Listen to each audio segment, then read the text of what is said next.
Hello everyone, म चाहिँ ग्रोसरीबाट आउँदै थिएँ अनि मलाई चाहिँ कस्तो झ्याप्पै याद आयो क्या। मेरो त आज टेमुबाट सामान आउने थियो, आयो होला कि नै होइन। सो म एक्साइटेड भएर हेर्न गएको त ढोकामा लिएर सामान राखिदिएको रहेछ। अनि म चाहिँ होइन हतारमा लिएर आउँदै थिएँ, मसँग सबर भएन। एउटा प्याकेट चाहिँ खोलिहालेँ, सबर नभए एउटा चाहिँ राखेको छु हजुरहरूसँगै खोल्छु भनेर। अब खोल्नु त के छ।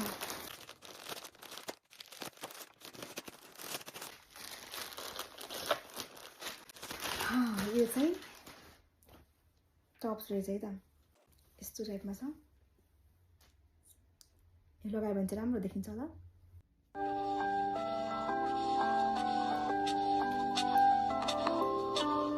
अनि अर्को चाहिँ यो मेरो आइल्यासेस छ आँखाको लागि।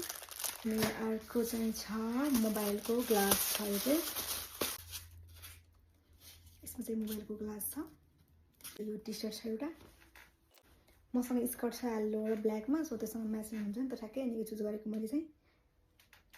लास्ट वान छ मेरो यो स्विमिङ ड्रेस छ, बिचमा जाने भनेर किनेको होइन, अब थाहा छैन कहिले जाने हो। कस्तो राम्रो छ क्या। यो चाहिँ माथि अनि डोरीहरू बाँध्ने छ, अनि एउटा यो छ तलतिर लगाएर अनि यसले चाहिँ बाँध्ने स्कर्ट जस्तो टाइपको देखिन्छ, राम्रो।